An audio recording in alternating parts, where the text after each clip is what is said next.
Bibiri zivuga ngo ku bwanje nzabyikorera, nta kizatuma izina ryanjye ritukwa. Nshuti muvandimwe mwene data, duhanga Uwiteka amaso, tumwizere kandi tumwiringire, azadukorera imirimo n'ibitangaza. Iyo Imana ikwibutse amazina mabi yose bakwise, uhindurirwa izina.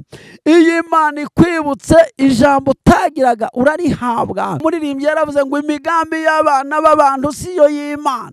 Abari bazi kuzakorwa n'isoni, Imana iraje gutabarire mu maso yabo. Uzashima Imana babirebesha amaso. Bibiri zivuga ngo ageze imbere ya Ahasuwerusi, Ahasuwerusi arabaza ngo ese Moridekayi wo hari ibihembo yahawe? Baravuga ngo nta gihembo yigeze ahawe. Igihe cyo kwibukwa n'Imana ngo aramuhamagaza, aravuga ngo uhereye none nibaza n'ifarashi, hagira ari wowe ugenda urangurura, ngo umwami akunze kubahwa, baramwambika neza. Imana iyo yakwibutse ihindura amateka. Imana iyo yakwibutse abantu bahindura amagambo. Iyo Imana iyo kwibutse ubwiza bw'Imana bukuzaho. Imana iyo yakwibutse amateka arahinduka. Bibiri zivuga ngo aramutambagiza, aramutambagiza, aramutambagiza. Bibiri zivuga neza ngo Moridekayi baramutambagije. Igihe cy'Imana iyo kigeze, nta buzima na bumwe, nta Imana itakura umuntu, nta by'Imana itahindura ku buzima bwawe. Nshuti bavandimwe bene data, nongeye kubasuhuza mu izina ry'Umwami wacu Yesu Kristo. Nishimiye kubana namwe muri studio y'Umwuka Wera Official. Nagira ngo bakunzi bacu, turabakunda muri inkoramutima zacu. Mukomeje kubana natwe mu biganiro bitandukanye, mukomeje gushyira komenti. Imana y'amahoro ibaha umugisha, kandi Imana y'amahoro ibagurira imbago zanyu. Nanone tukaba tubasaba gukomeza kubana natwe kugira ngo twabashe gufatanya namwe kwagura ubwami bw'Imana aho muri hose.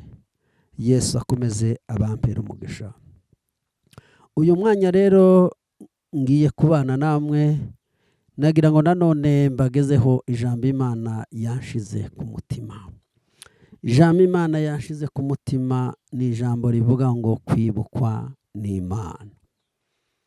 Kwibukwa n'Imana. Birashoboka kuko twabanye n'abantu benshi, wabanye n'abantu benshi, wiganye n'abantu benshi. Imana imaze kubahindura ubuzima barakwibagirwa. Humura mwene data, isaha yawe nigera, ibyawe Imana izabihindura. Reka nanone dusome ijambo ry'Imana. Turaza kuvuga abantu Imana yibutse ibagirira neza, ibakuye ahantu, ibahindurira ubuzima. Amateka yabo Imana irayahindura. Reka dusome hano mu gitabo cya Samweli wa kabiri ibice 9. Bibiliya iravuga ngo bukeye Dawidi arabaza ati, mbese hari uwasigaye wo mu muryango wa Sawuli ngo mugire neza ku bwa Yonatani? Kandi mu nzu ya Sawuli hariho umugaragu we witwa Siba. Baramuhamagara ngo yitabe Dawidi umwami. Aramubaza ati, mbese ni wowe Siba? Nawe ati, ninjye mugaragu wawe.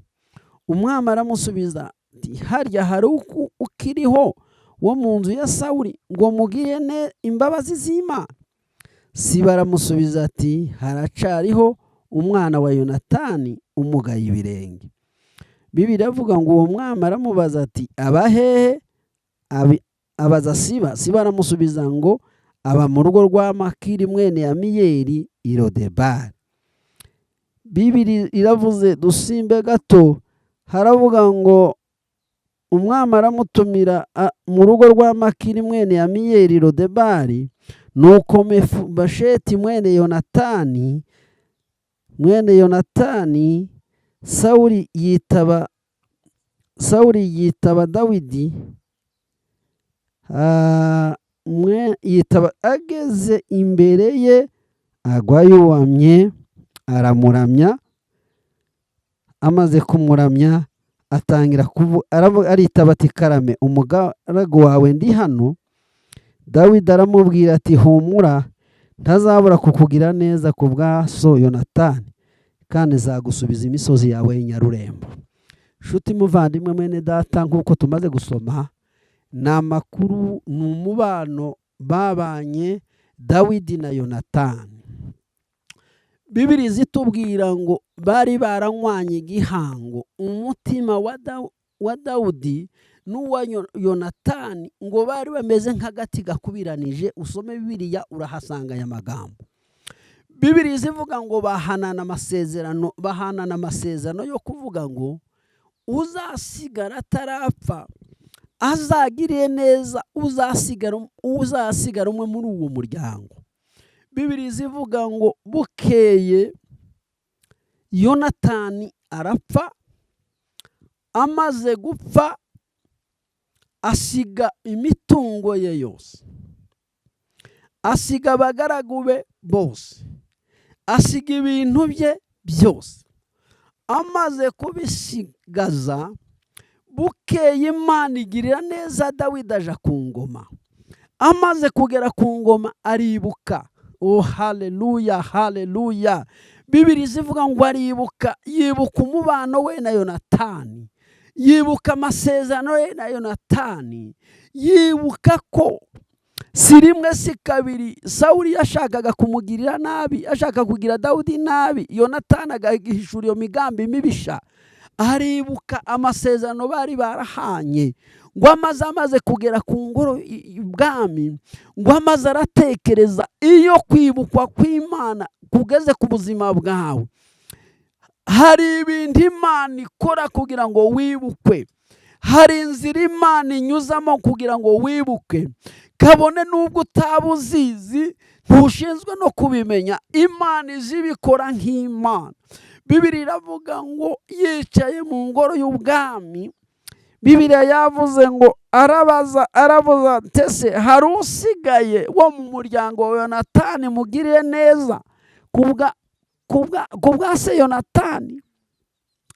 Abajije abo bantu twamaze gusoma, baramubwira ngo hari umwana umugaye ibirenge.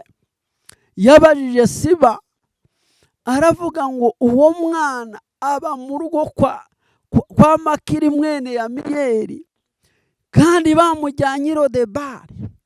Bibiri zivuga ngo uyu mwana yari yicaye adafite kirengera, yari yicaye adafite ijambo, adafite agaciro. Ariko Imana yikwibutse mwene data, iguhindurira amateka. Bibiri zivuga ngo uwo mwanya aramutumiza, ngo amaze kumutumiza ava i Lodebari. I Lodebari yari mu marira, i Lodebari yari mu gisuzuguriro, i Lodebari nta jambo yari afite. Bibiri zivuga ngo uwo mwanya amaze kumutumiza, ageze imbere ye aramubwira ngo uhereye none, haleluya, haleluya, haleluya, iyi saha yawe igeze, iyo umwanya wawe ugeze. Imana ica mu nzira zayo nk'Imana. Imana ikura ibinyuranye n'ibitekerezo by'abana b'abantu. Bibiri zivuga ngo aramubwira ngo uhereye none uzazurira kumenya. Icya kabiri, usubijwe imisozi y'inyarurembo. Haleluya, haleluya. Iyi Imana ikwibutse ibyawe wanyazwe urabisubizwa. Amahoro wabujijwe n'abantu urayasubizwa. Ubutunzi bwawe bwagiye uburebesha amaso, Imana igukubira inshuro zibiri.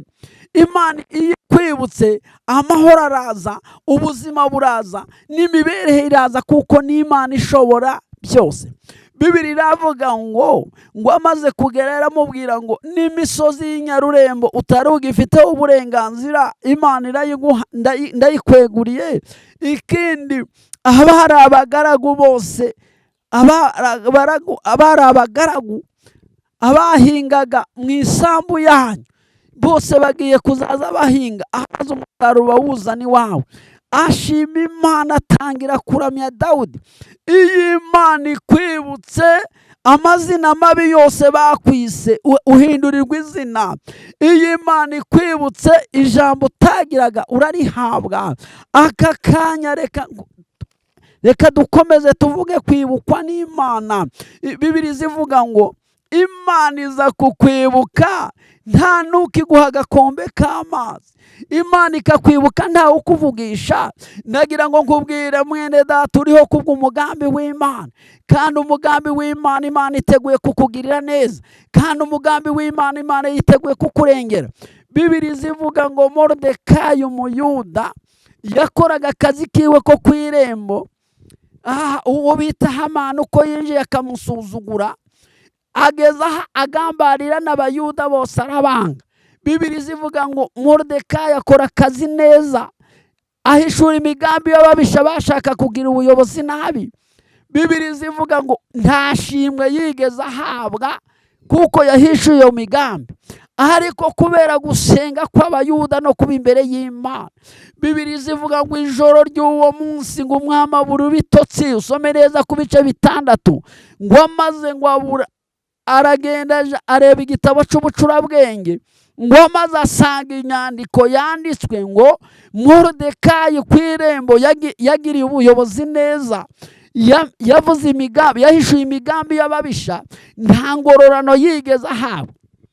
Bibiri zivuga ngo ahamagaza Hamani, ni wari icegera icyo gihe. Hamani atekereza kuko agiye kugororerwa. Hamani atekereza kuko hari ibindi bishya agiye kubona. Bibiri zivuga, umuririmbyi yaravuze ngo imigambi y'abana b'abantu siyo y'Imana. Abari bazi kuzakorwa n'isoni, Imana iraje gutabarire mu maso yabo. Uzashima Imana babirebesha amaso. Bibiri zivuga ngo ageze imbere ya Ahasuwerusi, Ahasuwerusi arabaza ngo ese Moridekayi wo hari ibihembo yahawe? Baravuga ngo nta gihembo yigeze ahawe. Igihe cyo kwibukwa n'Imana ngo aramuhamagaza, aravuga ngo uhereye none nibazana ifarashi, hagira ari we ugenda urangura, ngo umwami akunze kubahwa, baramwambika neza. Imana iyo yakwibutse ihindura amateka. Imana iyo yakwibutse abantu bahindura amagambo.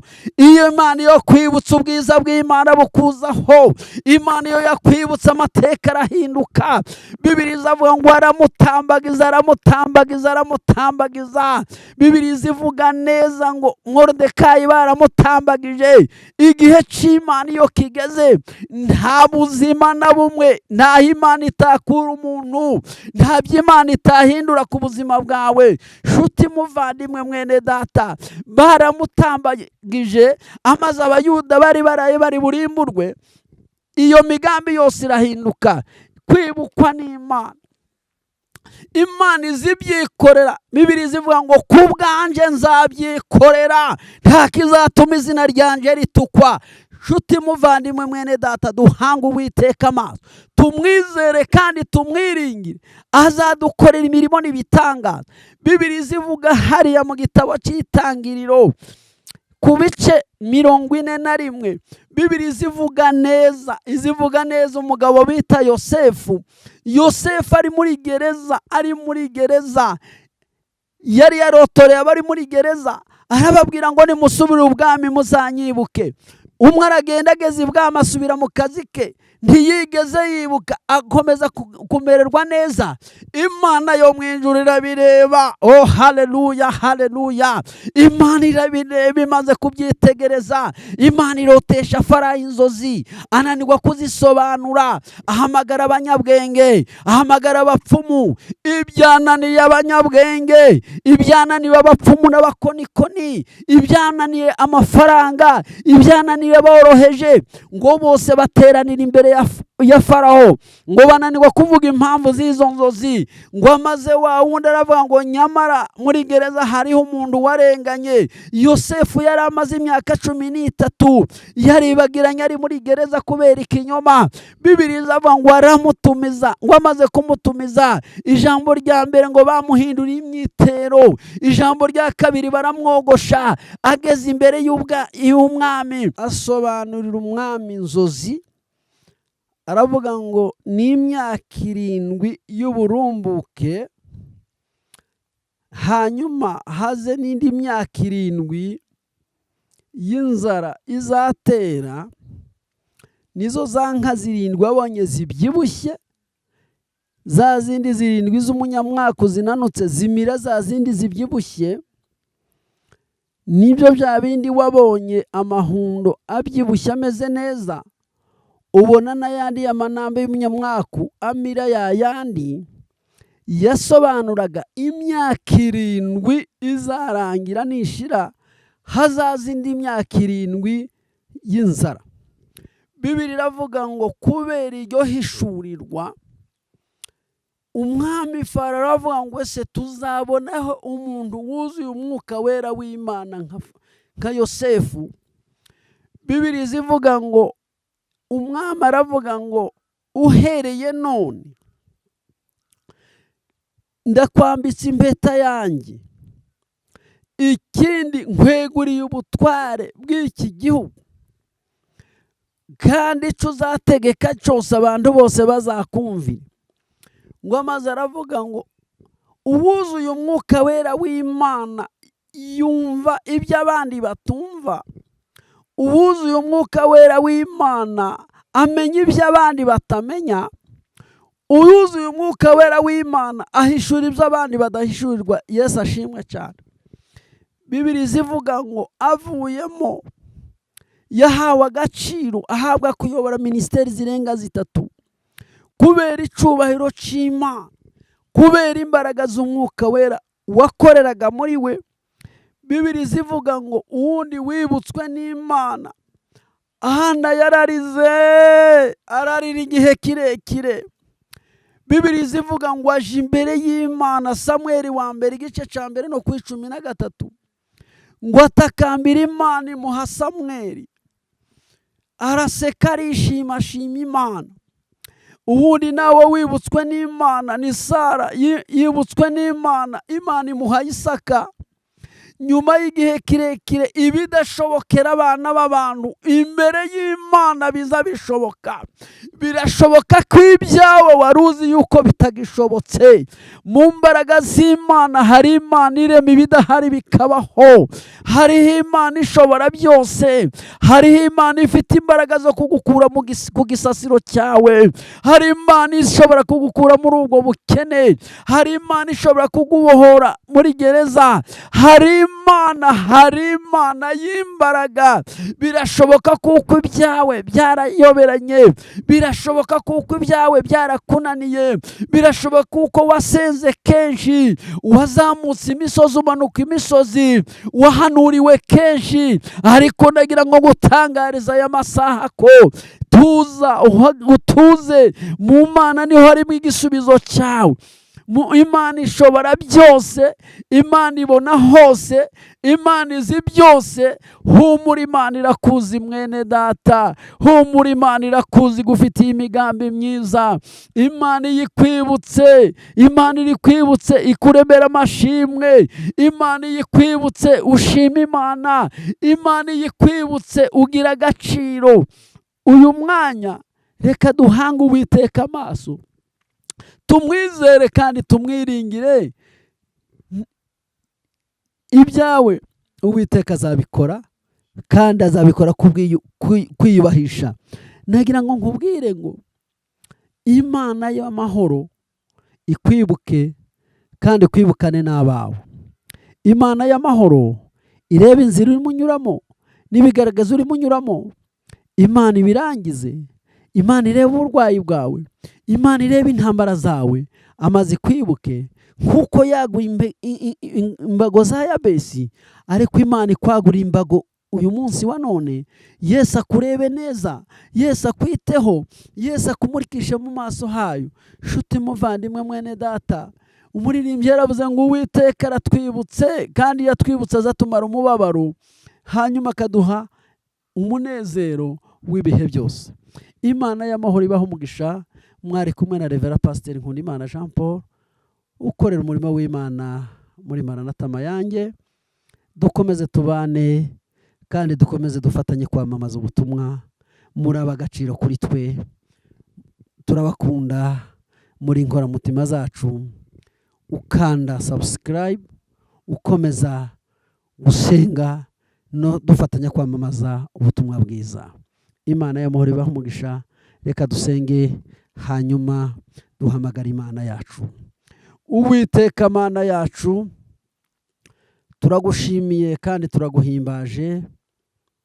Mana, nsabiye abari hafi n'abari kure, buri muntu wese uzi ko yatawe, buri muntu wese uzi ko yibagiranye n'abantu bamwibagiwe, ariko mu ijuru dufite Data wa twese, dufite Data ushobora byose.